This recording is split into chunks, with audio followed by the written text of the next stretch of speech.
Welcome to the Determined Mom Show, the only marketing podcast dedicated to guiding mom CEOs into tranquility, wealth, and multiplying those precious moments.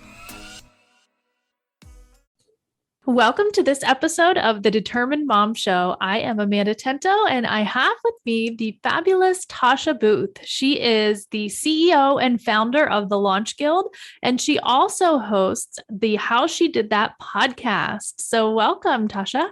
Thanks so much for having me. Yeah, definitely. So I want to kind of go back to how this episode came about. Yes. And it came about because I saw a post on your Facebook page or on your Facebook profile where you were saying, like, someone was like basically saying, no, you're not a real mom because you're not a stepmom. And I was like, whoa, I can't believe, first of all, I can't believe that someone would say that to you. And then two, I think that is just completely wrong because, you know, it doesn't matter if you gave birth to the child. So that's like exactly like saying you're not a real mom because you adopted your child. Like, it doesn't make any sense. Like, logic is not there. So I wanted to talk to you about it. Well, thank you. And I so appreciated how many people came to my defense in that, in that post and everything, because I was really heartbroken that basically what it was that I was a part of this summit for moms. And one of the people were like, well, she's a stepmom, so it doesn't count and everything. And while I understand that, like, being the mom who raised the girls and everything is totally different than my role as a stepmom, I think it's valuable. And I think that the girls see me as so valuable in their lives. And I've brought to their lives things that even their mom, hasn't been able to bring, like different perspectives and that sort of thing. And anytime somebody asks, my husband and I, like, do you have any kids? I always say, yeah, I have two girls. And I feel that way about them. And so when somebody challenged that, it was kind of the first time somebody had, I guess, said that to me in that way. And so, yeah, I was really hurt. And I can understand that. It makes, I think it just makes no sense. And it's something that probably comes from some sort of issue or some sort of moment of pain in that person's past. And then they kind of reflected or deflected onto you, which is not okay. But it is good because it sprouted this episode and it allowed us to, kind of bring this conversation up. And it's not something that I've really encountered people talking about a lot. But I don't know what your background is, but I am a stepchild. So, okay. Yeah. Yep. So I was also a stepchild. My stepdad actually passed away last year, but he was an amazing stepdad to me, and my biological dad, he passed away about 17 years ago, I think. And so he was amazing, when he was around and when my mom remarried, and my stepdad was amazing too. And so, yeah, I don't know, your experience, but in my experience, like, my step parent was just like a parent to me, in so many ways. Yeah. Yeah. And he would never probably have said, I don't have a daughter. Right. Or exactly. I'm not a dad. Like, it doesn't. Yeah. So exactly. I love it. Yeah. I love it. And what I think I found is, you can throw a stone and find another resource for moms, and for new moms and moms of teenagers and everything. But I think that people don't acknowledge that there's a learning curve that you have to pick up really, really quickly when you are a step parent. So my girls are 12 and 14, right? And Grace is about to be 15, Mara's about to be 13. And so, their mom and Scott, my dad, had 13 years, to get used to them and everything. And I've been in their life since, I think Grace was 10 and Mara was 8. And so, but even like 8 and 10, there were all those years of getting to know them and their personalities and their experiences and everything that I didn't get. And so it was kind of the Cliff Notes version of getting to know these humans. Yeah. And you're stepping into also, as a step parent, different developmental stages of that child's life. So like you said, you had an 8-year-old and a 10-year-old and then or 11-year-old. And then all of a sudden you have to, like, not only know those ages, but then you have to kind of like figure out what's going to happen. There's no Cliff Notes, like you said, like that's just not there. So exactly. Yeah. And so, and I there's probably resources out there, but I just have never come across resources specifically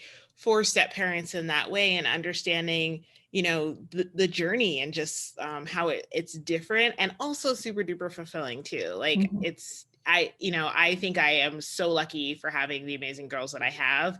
And we've had it really easy in a lot of ways, in terms of just like integrating into family together, and becoming this blended family. But yeah, still not easy. Yeah, it's not exactly a walk in the park, but it's also Right. not the worst thing in the world, because you have Right. these two amazing human beings that you get to like nurture and love, Yeah, and they absolutely. help. Yeah. So Right. I Yeah. love that. Thank you. So what do you find are some of those unique challenges that you have faced being a stepmom, other Mhm. than, obviously that stigma that you've already faced? Right.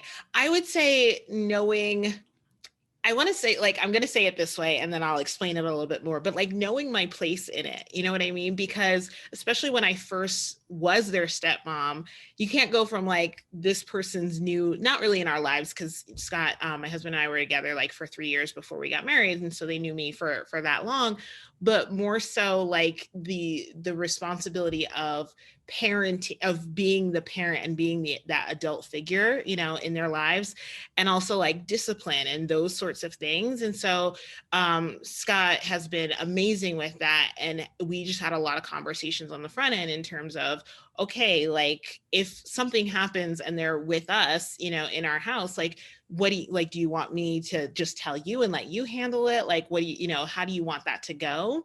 And so we had a lot of conversations on the front end in terms of what he felt comfortable with, what I felt comfortable with, especially in terms of discipline. And like I said, the girls are amazing. So it's very easy to be like, hey, your room's a mess, go clean your room, or like pick Yeah. up that dish. But our youngest is the one that I know that as she gets to be older, she's going to be the feisty one. Yep. And so even from the beginning, I was like, the minute a door is slammed in this house, I'm just letting you know that the hinges will come off. You Yeah. will no longer have a door, I love it. Setting Yeah. those ground rules now. Yeah, exactly. So I think that those sorts of things, and also wanting to be very protective of the relationship they had with their mom and not step on those toes. And so wanting to make sure that, like, for example, Grace is a dancer, and I grew up as a dancer. I was a professional dancer for years. And so she and I Wow. share a love for dance. And so when she started doing like dance recitals and competitions, like I wanted to take her to Sephora to learn how to get her makeup, like how to do her makeup and everything.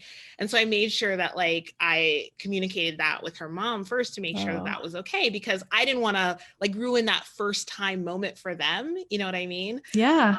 So those types of things have been difficult to sometimes maneuver, and to just know like what is okay, I guess. Yeah. And I love this conversation also for another reason. And that is because I feel like our generation is much more emotionally mature than our parents' generation. Yes. And I say this in multiple episodes because it just comes up a lot. But, the fact that you can have a relationship with her mother or with Mhm. their mother, Yeah. and, be respectful and make sure that you're, reaching out and making Mhm. sure that you're not stepping on her toes is like huge, first of all, for you as a person. Mhm. But then also, I see that in a lot of my friends who are divorced and who are co parenting with multiple parents and multiple families and all of those things. But I'm just so proud of our generation Yeah. in the fact that, like, okay, we're not doing it the same way that our parents did, where no one ever talks. Like, there's just like this arrangement, and then the kid gets out of the car and gets in another car, and Right. like, Yeah. like nobody ever talks about anything.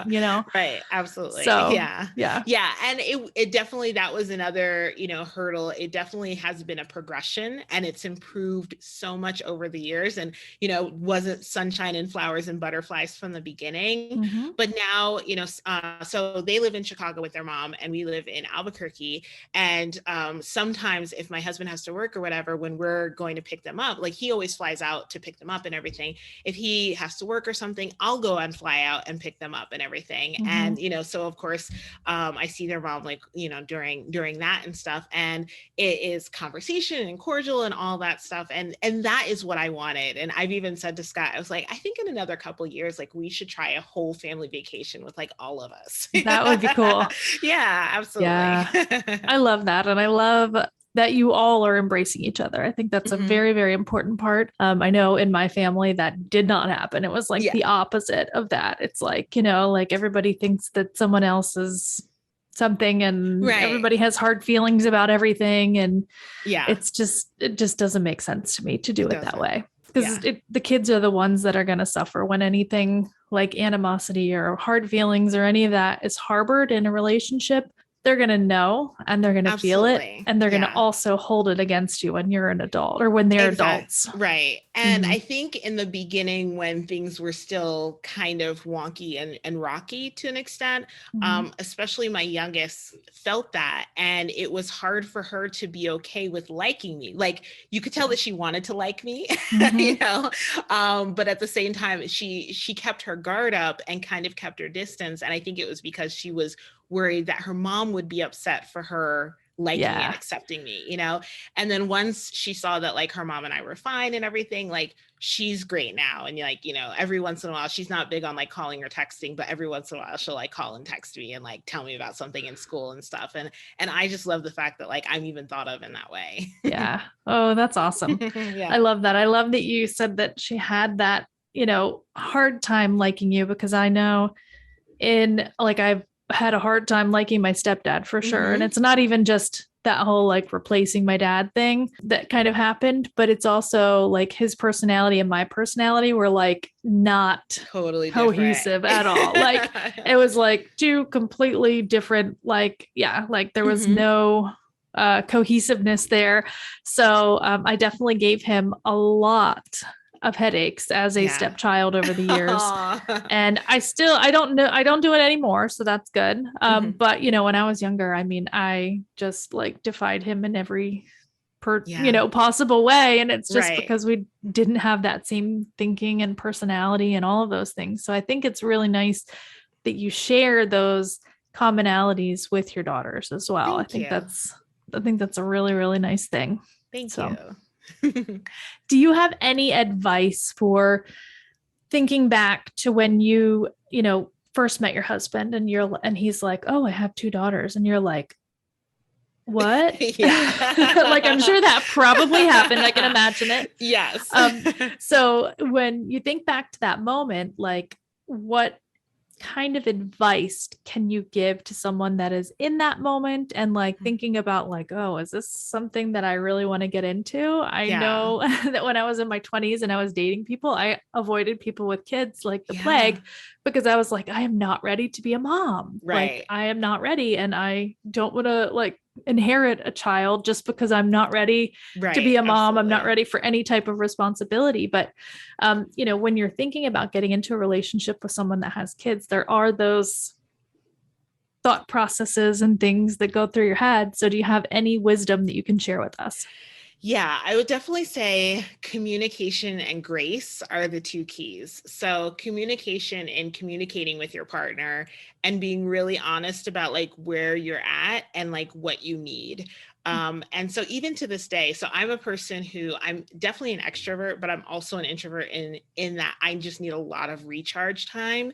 And when I am not like working or on, like I like being off. And that means like on the couch, watching TV while TikTok, Yeah. And so when the girls are here, that's a very different dynamic. And my husband now knows that even when they're here, I'm going to need like 2 hours of just like close the door, go in our bedroom and chill out by myself time, Yeah. And he honors that about me, and knows that that's just something I need. So being honest and upfront about what you need and about like the fact that the dynamic in your house is going to change, and those changes are going to take time, which is the whole grace part, in terms of giving yourself the grace to just be like, hey, this feels wonky, or like, I deal with a lot of feelings of feeling selfish sometimes, because like when they're here and they drink the last of the orange juice, I'm just like, oh, I wanted that orange juice, because I'm used to just it being there, know?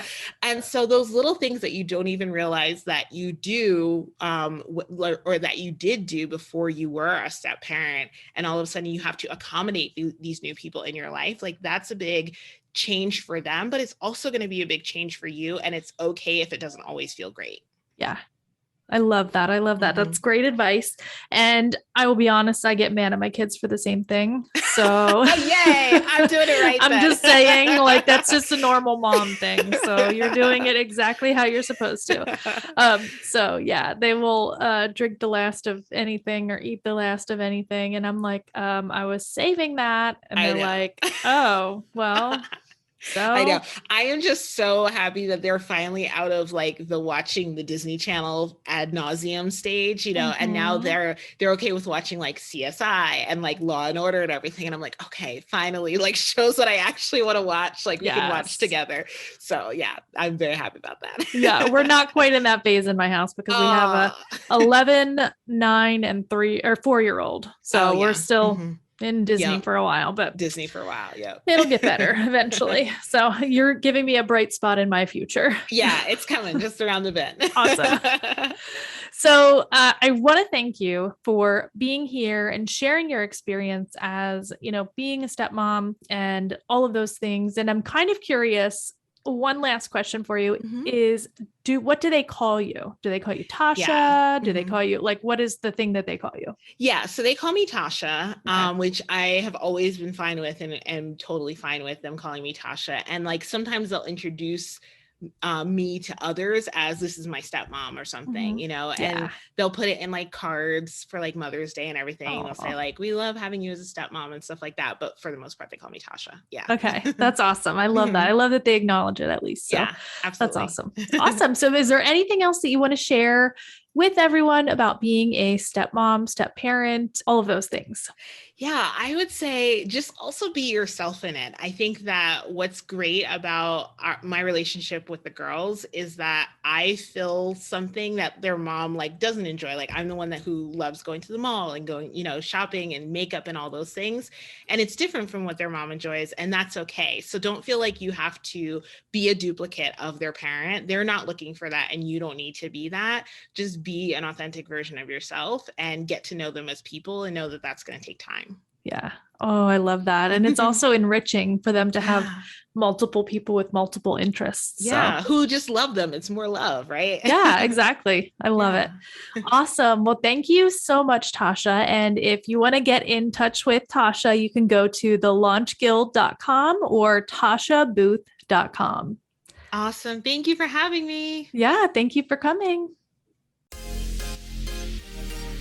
Don't forget to join our Facebook group, Mastering Google My Business, to increase your revenue. You can go to facebook.com/groups/learnGMB, and you will be able to network with other business owners and learn all about the latest and greatest updates to Google My Business. See you there.